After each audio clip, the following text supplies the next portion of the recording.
Ever lose your keys? Is that normal aging, dementia, or something else? Fear often stops us from asking for a simple checkup from the neck up. Knowing your numbers, blood pressure, blood sugar, and cholesterol are common, but your cognitive numbers are also important, especially if you're age 65 or older. Better to act sooner rather than later if you want to maintain or enhance your brain's health. Hello, I'm Kevin, President of the Dementia Society of America, a national nonprofit organization. I'm excited to offer you a free guide filled with tips for better brain health and important facts about dementia, care planning, and much more. Go to 1-800-DEMENTIA.org or call 1-800-DEMENTIA. Your brain will thank you.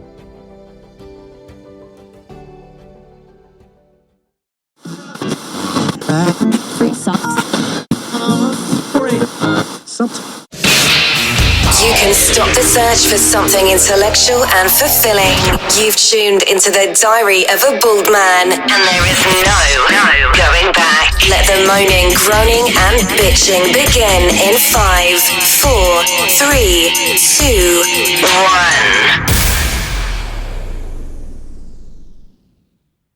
1. Welcome to the Diary of a Bald Man. My name is Edith Waters, a voiceover provider, small business consultant, and trainer from Tucson, Arizona. Today, Allen and I are hoping to entertain you with today's episode covering society and culture. All of the questions that you hear come from listeners from all over the globe, as they help us to look into the background of Allen as we look into his past and current views on life and mindset. Please understand that this show is for entertainment and contains explicit language and personal opinions held by Allen. If you are easily offended by a speaker that says what's on their mind with no filter, then this is not a show for you. So you will need to take your bitch ass somewhere else and find what makes you happy in that imaginary. Damn, Edith, are you okay? It sounds like somebody may have pissed on your microphone this morning, and I hope that's not the case. You know, this show's going really well. We were looking at the analytics earlier, and it seems to be really going into an upward direction for us. What's going on, if you don't mind me asking? It's not that. It's just been challenging with a husband and kids all being sick. And it seems that every damn time I'm out driving lately, some asshole in a Prius is behind me trying to give my Bronco a colonoscopy. Then, to top it off, it infuriates me that back in the 40s, 50s, and 60s, young men would lie about their age in order to join the military and go into combat with their friends and family. And now they lie about gender to compete in women's sports or go into their bathrooms and dressing areas. I worry about my sons with the bullshit they are surrounded by in today's society. Yeah, that's no joke. You know, it seems to be affecting a lot of people, and there's a huge concern about how, you know, our generations are changing, you know, Gen Y, Gen Z, Gen X, and things of that nature. I wonder what's going to happen when we get to the generation that's going to have a complete reset, you know. So I'm glad that today we're looking at societies and cultures, because when we look at that, you know, everything about our culture, everything about our society, it's created by our environment, be it people, weather, the ground itself, the traffic, things like that. That's what creates us. So something created that need for guys to want to join into female competitions or state this. And I don't know, I'm not a psychologist. I'm sure Dan could have something into this about the mentality. But you got to remember, too, your mental anguish, your mental happiness and everything, it's not just internal. It's what's around you and what builds you, the things that just make you who you are. If you want, we can take this offline later and maybe get a hold of Daniel. And I think it would make me a good show where the three of us possibly, you know, ask somebody else to come online and give their input as well as to why they think current trends or patterns are evolving and developing. Just let me know and we could do that. I am good. It is just the constant hammering of this idiocy on social media, including all the bitching and whining by persons in the entertainment industry over President Trump, and how he, when they are leaving, just fucking leave already, and the rest of you stop posting their crap and keeping them in the limelight. Okay, ran over for the moment. Let's get the wheels on this show and start the Q&A. The first question comes from our co-host Daniel. Alan, how did the customs and traditions vary between the places you lived, especially on Guam, the Philippines, and Hawaii? It's amazing how many people ask that kind of question, especially recently when I was in the Marshall Islands. A lot of the workers that came out to Kwajalein from Ebi, and I'd know some of the Tagalog words and things because of being in the Philippines, having Tagalog and Filipino friends. But, it's not something a lot of people really look into because if they haven't traveled there. But if you want to look at some of the common things, common is going to be hospitality, 100% hospitality. When you're looking at different things, like in the Philippines and on Guam, we had fiestas. We had celebratory feasts, and hospitality was amazing. But in Hawaii, they call it a luau. And they have very similar dishes too. So you could go into Guam and order pancit, you could order lumpia, same things that you get in the Philippines, because somehow it crossed over the ocean, and a lot of it probably during World War II occurred. When the Japanese were occupying, people were fleeing, things like that. But one of the chamorro dishes I really loved was called kelaguen. In Philippines, it's called ceviche, but in Hawaii, it would be poke, which is poke salad. So the cultures are quite fascinating, because like in the Philippines, they have a different society and culture because it's a much larger island than, say, Guam or the Hawaii. Hawaii has a spread of islands, but each island, Maui, Oahu, all them, they're going to have a different culture there too because of the impact of the environment, the people that went out there, the Spaniards, the British. So they have a lot of commonalities, even for being spread all over the Pacific Ocean, the distances. You'll see very similar stuff. Like you could go to the PCC or the Polynesian Cultural Center in Hawaii and see where a lot of it's brought together. Some of the traditional garb and clothing and attire made from vegetation, crafts, things like that, fishing methods, boats, navigating tools. So there's a lot to it. The similarities will surprise you. Very hospitable, feasting and food traditions. They all have a great and deep respect for nature. For nature. I was trying not to sneeze. Fishing is a huge way of life out there. But festivals, religious celebrations, there's a lot of Christianity out there. But when you're looking at the Philippines and Guam, they have a lot of representation of Catholic patron saints. And Hawaii has Christian holidays, but with native traditions involved. It's really neat wherever you go. The one thing about the Philippines, again, very religious people, but scared the absolute shit out of me during Easter was when locals were being nailed to the cross, self-flagellating, crawling on rocks and glass to be pious. But it's amazing. There was so much in the way that, they celebrate and they put their hearts and souls into it. And the language and oral traditions are the same too in a lot. They'll do storytelling as a vital cultural tradition to keep the history alive. Tattoos and body art, are starting to become more and more. They've already had them, but it's more prevalent in today. It's something to think about unless you've had the opportunity to travel to the islands, see some of the influences by the Spanish, the things like that, the foods, the way they're prepared. Similar, questions like I had from the guys on the Marshall Islands. Like they were surprised, like in the Philippines and different places, that they could grow rice, because they don't have the swamp or the environment in order to do that. They're basically living on top of coral reefs. But they try to keep it going. It's a great question. So you'll see a lot of similarities, just like if you're here in the continental United States, you drive from one state to another, and you see how the state close to one another, their traditions, their foods, cultures, things that they do, they kind of blend into each other, but they have a different take on it based on Hey, this group originally came from Germany. This group originally came from Czechoslovakia. Then you had the Portuguese. Then you had that. So it's a constant melting pot. And the same thing is occurring out in the Pacific. They had the Japanese influence during World War II in the Philippines and on Guam. Not so much in Hawaii because of the Americans that were there at the time, but a lot of shared things. Anywhere in the Marianas, you could go through Polynesia, Micronesia, have a lot of shared traditions and customs. Great question, Daniel. I hope that helps. There's just so much more when you talk about these three locations. Good question.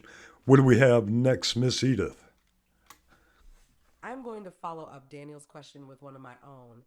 So, Alan, Edith from Tucson, Arizona wants to ask, what did you do to prepare for moving to an area with I cultural like that differences? question, Edith. In retrospect, in 73, 74, the first time we went overseas to the Philippines, I really didn't have the intellectual capabilities to, you know, be forward thinking and looking into books or research of the areas we were going into. I knew we were going to the Philippines. I knew Deb was going to Clark Air Base. Had no idea about the names of the towns, cities, or villages in and around it. And again, didn't have the intellectual capabilities at that time to really study up on it. I was like fourth grade getting over, so basically it was immersion. We got there, we got to the location we were moving into and our neighbors and being curious. That's what really helped us to, get into the culture of the Philippines. By not having anything or forward knowledge, you kind of absorb really quickly, like customs, courtesies, things like salamo po to say thank you, little things, ende, oh, yes and no. Uh, but as I got older, 75, 76 timeline, 76, 77, and getting ready to go to Guam, Dad had a group of Encyclopedia Britannica, and we researched it. We looked at customs, culture, agriculture, common languages, the development of Guam from, the Spaniards and the people that were originally out there. And then, later on, Wikipedia came out. So if I was getting ready to go to a location, I bring up citydata.com, Wikipedia, other things, because I'd want to know about the customs and cultures, towns and cities of states that I was going to. I looked up the history of Shemya when I was going out to Shemya, Wake Island when I was going out there, Marshall Islands, learning about the Marshallese and some of the customs and courtesies. So a lot of that came from research. I mean, most recently came from research that you'd find online. Previously, it was all in the books, an Encyclopedia Britannica back in 75, 76. That was the best way to prepare. It didn't help with language skills like you do now with Babbel and all these different things, but it did give you some good insight as to the overall culture, how society was, names, locations, villages of importance, impact by the Japanese community during World War II, and how it developed after that. Good question. I appreciate that. What have you got next, ma'am?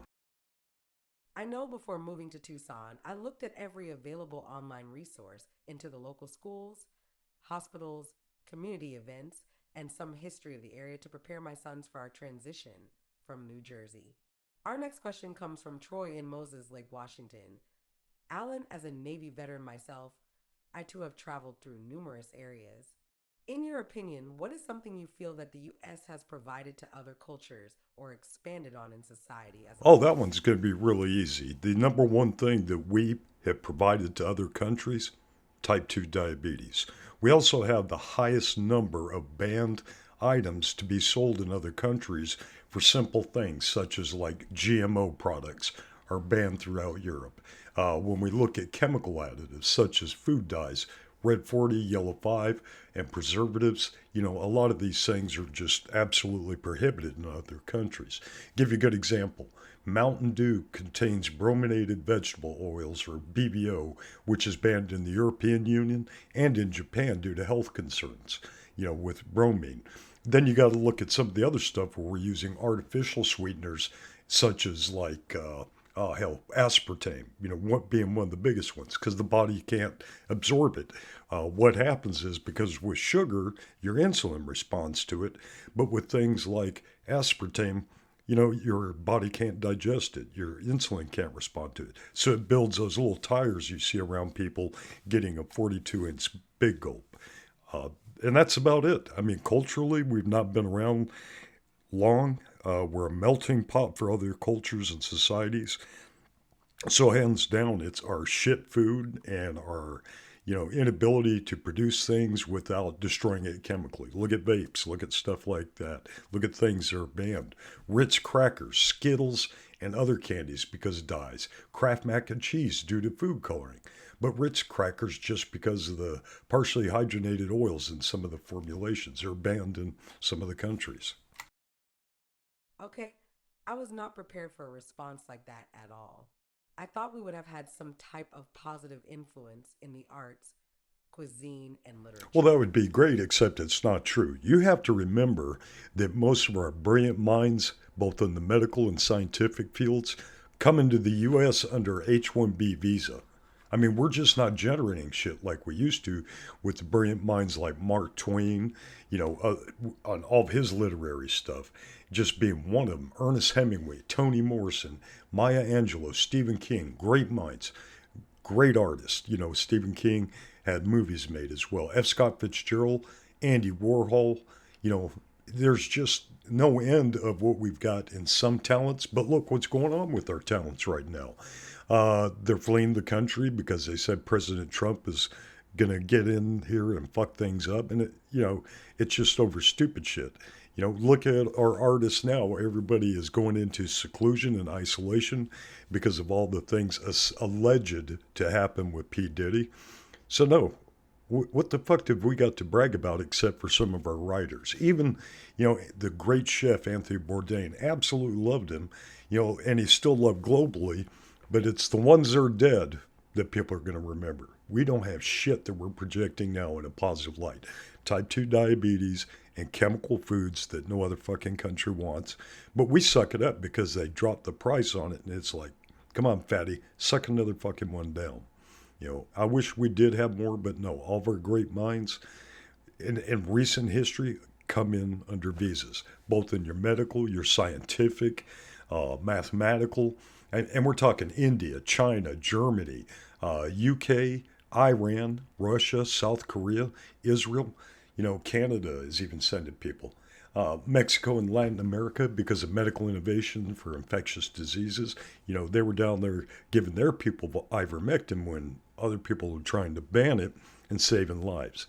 Yeah, we got some stupid motherfuckers here. And we have some great geniuses not yet evolved because they can't get their head out of the PlayStation.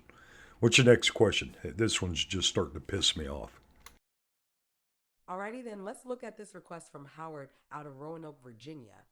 Allen, how did the sense of community differ between the islands and the continental United States? I like that. That's a good question. So in my personal view, when we're looking at community, we're thinking about overseas, you're talking about small villages or small towns. Cities are completely different. But the way I want to think about it comparatively, I know up in the northeastern area of the United States, I've got a lot of friends up there and associates. They tell me about, having like a neighborhood party or what they call block parties. They had the similar thing over in the Philippines, Guam. I don't know how it is now because you've got to think, Philippines, I was there in 74, 75. Guam was 77 through 85. Hawaii, depending on when I was on island, Wake Island, it was a very small community on Wake Island. It was all contractors and Thai workers. But the biggest changes in communities, over there, everything is community-based. If you want to think about how good a community they were at the time I was there, think about what's going on in Asheville and Hendersonville. Once a disaster strikes, you have people coming from all over the island. You'd have, like in Talafofa, we'd have people come down from Dedido to Mooning, Agatna, coming up from Maritzo and stuff. And they really went out there because you have family all over. The same is said for those locations like, think about Japan. Every time they have a tsunami, People come from all over Japan to assist those areas. Same thing in Thailand, areas like that. So you have a strong sense of community. They're tied together both by religion, cultural differences, cultural similarities, family. To give you a good idea of the family type pack, think about your Latinos here in the United States and elsewhere. So the father, grandfather, whomever builds a house, right? And then as new generations come in, they add on to it. So a big difference within the communities and the sense of responsibility. The elders have the kids stay here. Here in the States, we push the fuckers out as soon as possible, right? Because they're not really contributing to the home, except in some areas. I'm not saying for all of them. I have seen in some rural locations where the kids stay in and help take care of the parents, take care of the grandparents. The parents help take care of the kids, and they pull their resources together so it's not such a financial impact on one. Latinos are famous for this. Just in Georgia, I remember two of my friends down in Gainesville. They had the entire family working at a poultry plant, one single poultry plant. And one of the reasons was they were respected in the community. They were respected by the people they worked for. And they basically built their own trailer park. So the aunties, the uncles, the brothers, sisters, everybody was there. And, they may have like a 2-generation, 3-generation staying in one double wide, right? The elders would take care of the little ones while the younger ones would go to work, maintenance, poultry processing, and it was a great dynamic. And I love going over when they invited me over for, meals and things of that nature. Same thing would happen on Guam. The elders would stay home and watch the babies. The younger ones would go to work. The kids would come in from school. They'd work on the gardens. They'd work out in the farm. And some of them worked on the same farm I did out in the boonies of Talafofo at the pineapple fields, stuff like that, the babulao. And we had pineapples and everything. So we'd take turns going out there, weeding, cultivating, doing all types of stuff. And that's the biggest thing. Out there, the family is huge. Here, it in some cases it is. You look at some of my black friends, they have massive family reunions. They travel together. Yeah, they all have issues too. We always do. It could be an aunt, an uncle, or excuse me, as Raymond would say, auntie, an uncle, but a strong sense of family. Not with everybody, even in the white communities, you don't have that, right? Because people don't want to get together for family reunions. They don't want to see so-and-so drunk or so-and-so bitching about this or that. So community-wise, I would say the biggest differences are a stronger sense of community abroad. But like on Guam, which is a U.S. territory, they'll get out and they have parades and things. And you have that in the smaller communities here, like here in Tennessee, Newmarket, Jefferson City. They're very active in a lot of their community things. They'll do community potlucks. They'll do fundraisers and things that I'm used to seeing overseas and not so much here. But, I haven't lived in every state. I've worked, traveled, been in some of them, and there may be some even stronger communities than I've seen overseas. But overseas, community-wise, stronger sense of family. I wish we could see that even more. I really miss that because it was just something you got enjoyed. You went to a fiesta, everybody pulled stuff together. And like I said, with Asheville and Hendersonville, you've got people from coming from all over CONUS or continental U.S. helping them. You got Shepherd's Purse, the Cajun Navy, not even personally affected, but coming up to help those that are in need. Good question. Really, really good question. I appreciate that, Howard. And I hope that helps. I can relate to that. Before our family left New Jersey, our local friends and neighbors came together for a block party like you mentioned. Not knowing when we would see each other again made that a happy memory for me and my family. Our next question, Alan, comes from Jeff in Manitoba, Canada, who asked how have your experiences living in such diverse places shaped your identity or worldview? I can't say any one particular place or location had a shape on my identity.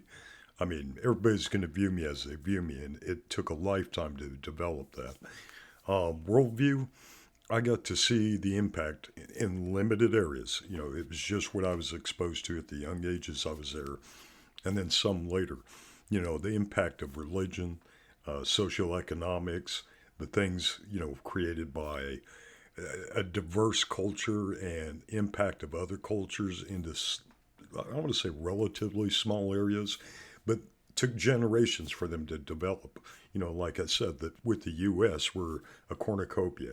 We've got Britain, we've got Latin American, we've got African, we've got all these different combinations that make up our culinary, our literature, our everything that's in society, everything, the way we drive, the way we interact with one another, different terms and lingo and different linguistic things from one region to another. You've got the impact of the Amish communities on the farmlands. You got the impact of the Cajuns, down in Louisiana, different skill sets. So it's a combination of everybody that dominated those locations and then try to coexist.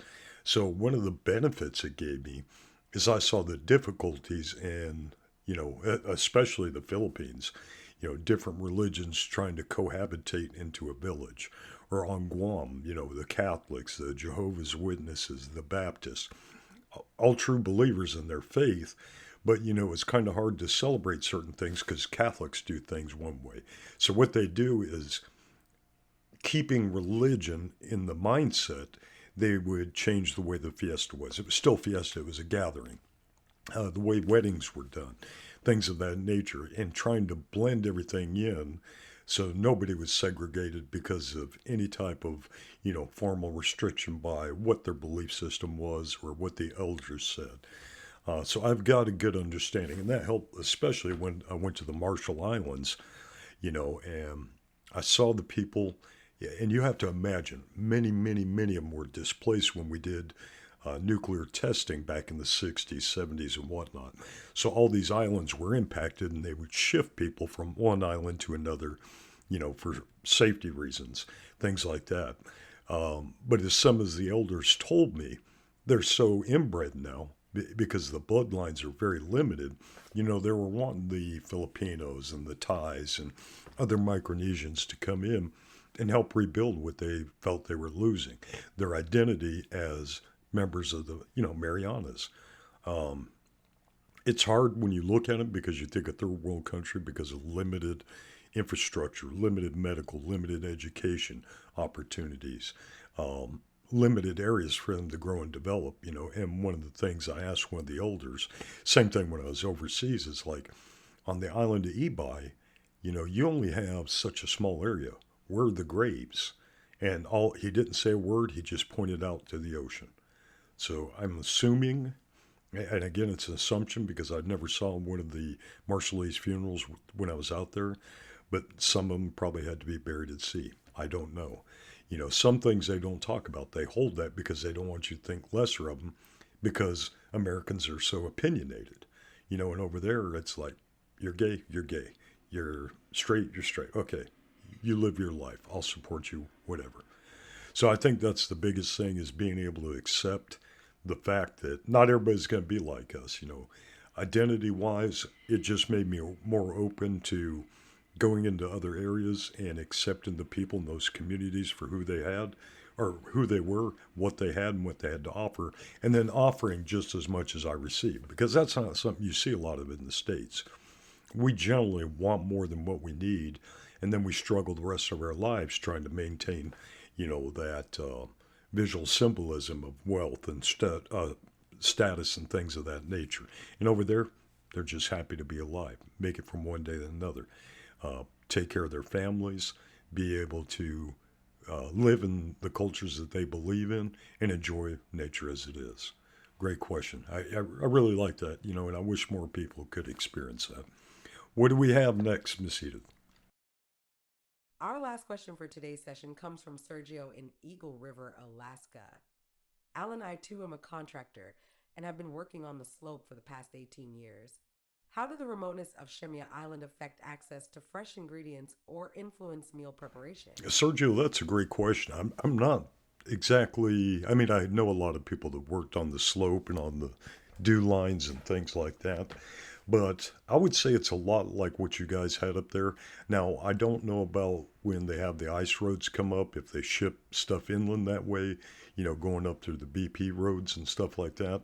I know you probably get a lot of stuff airlifted just like we did. So it impacted us greatly. So the people in the culinary profession, had to work a lot with logistics. And I know we'd get a good portion of products on, barges, depending on schedule and availability and weather like that.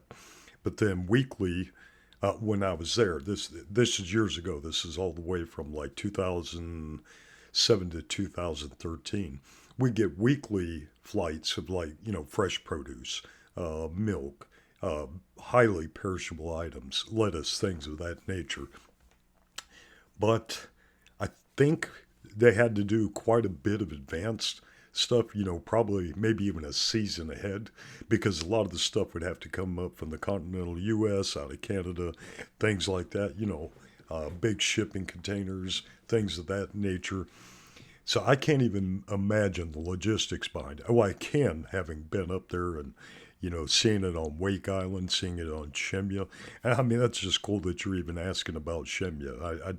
I didn't think that would show up as one of the questions I saw in the queue. But anyhow, so we'd get, I don't remember, I can't remember because it's been so long ago and things have changed, but we'd get maybe one or two barges a year, weekly flights, maybe bi-weekly, depending on the season, weather conditions, availability, aircraft, things like that. So it had a huge impact. We didn't have any type of grocery stores or anything like that. 1,400 miles was the closest one that I know of. There may have been some on some of the other Aleutian Islands, small, like mom and pop stores. I'm sure on some of the ones with the fishing boats, they had a good set of logistics to bring things in for the fishing crews. But it made it difficult. I mean, some of my friends were out there would cook on the weekends, and so they would purchase from the dining hall, or as some people call it, the DFAC, items so that they could cook their own meals. Because we'd have phase one conditions. You couldn't walk outside. Winds would be 100 plus miles an hour. So going over the dining hall without having your ass blown all over the island like a jet ski, it made it difficult. So we'd try and keep canned items, rice. I had a rice cooker. I'd keep things like that. But planning ahead would be very difficult. So I think they built from holidays, right? Get turkeys, get ham, get things like that. And depending on the time of year, try to put in maybe 2, 3 months in advance, requests for items, things like that, except for the perishables. But no, we ate well. I mean, we ate very well out there. I know they do on the slope as well. But if something happened, with weather or stuff like that, we'd go down to soups and sandwiches, things of that nature. Didn't do it often. Not while I was there, the many years I was there. But yeah, it made it difficult at times. People would get a taste for something, and they'd ask one of the cooks and say, hey, can you guys get this in and see if it's available? And they'd do the best they could to accommodate, because they knew if one person wanted, maybe a couple others would as well. Good question, Edith. I like that as a closing this one. There's so much more for society and culture, like my favorite food is Thai and Latino food. I like spicy. So those were probably why my top two favorites. The impact that the people on Guam, that was the longest culture I ever lived in. So you had a lot of Spanish, Japanese, Philippine influence. This show could go on for 2 days. I mean, just on the emphasis of society and culture. Our impact globally, again, diabetes, banned foods, things like that. I wish we had more in the literary and the scientific areas. There's just so much more, as we get into society and culture. It took hundreds of years to develop it. You can't just talk about it 30, 40 minutes. Um, I don't know. So, Edith, take over. Let's go over what we're going to be doing for the next show. Thank you, everybody, for listening, and I'll close out as soon as Edith is done. Alan, I enjoyed this segment and agree with your statement that 30 minutes is nowhere long enough to cover and discuss a topic like this for our listeners. I think that in 2025 that we should elaborate more on other areas after finding locations of interest and work with a team to bring those areas to life in the audio-only world. That's all I have other than to mention our next show is on what women want. According to your observations over the years, thank you all for helping us to close out 2024, and I wish you a very Merry Christmas and a Happy New Year. Cheers. Edith, before we go, I just want to thank you, all of our listeners, all of our supporters, everybody with the Revoicer and podcast team for taking part in 2024, and especially for all those who, have reached out, provided us with their views, their opinions, their insights, helped spread the show to make the global podcast connection a reality, and for everything you guys have done. Thank you from the bottom of my heart. And I hope that you have a very Merry Christmas and an amazing New Year. As Edith said, our next show coming out is going to be called What Women Want. And it's kind of a parody, but it's also a view. Because guys don't know. Fuck, women don't know what the hell they want half the time. But we're going to have a lot of information that we're going to try and share, based on observations with me growing up with numerous sisters, girlfriends, wives, friends, associates, people I know, and hopefully provide some males with maybe some comical and, some really down-to-earth views on what we think that women of today want. And I'm not talking about, guys that transitioned into women, but actual women. Thank you from the bottom of my heart. Have a very Merry Christmas. Please think about, those who are out there alone, maybe without family, without friends. And if that's you, reach out to us. We'll be glad to call. Think about the law enforcement, medical, people in, social services, people in the food industry, and everybody trying to help and maintain the holidays by serving. Please be generous with your tone and your voice and your love, but also with empathy, thinking about people that may not have what we have or what we've perceived to be the right way. Use love and empathy in everything you do. Thank you for listening. Plan, prepare, communicate, and engage for a better 2025. Now get the fuck out of here and enjoy the rest of your day. Thank you for listening. God bless you. We'll see you next time. Allen Woffard has produced this podcast for entertainment purposes. Neither this nor any other podcast he produced constitute legal, medical, marital, sexual, or professional advice. The opinions and views presented by Allen are his own and do not reflect the views or opinions of employers, clients, family, Facebook groupies, promotional sponsors, or baby Jesus. Any health information shared or mentioned as an alternative does not create any patient-physician relationship or other professional relationship between the audience and the presenters. No person listening to any podcast from this rocket surgeon should act or refrain from acting based on the content of a podcast without first seeking appropriate professional advice and or counseling, nor shall the information be used to substitute for professional advice and counseling. As stated earlier, this show is for entertainment purposes, not how to lead or change your life. Do what is best for you or what your spouse approves of. Allen Woffard and all guests of the show expressly disclaim all liability relating to any actions taken or not taken based on any and all contents of this site.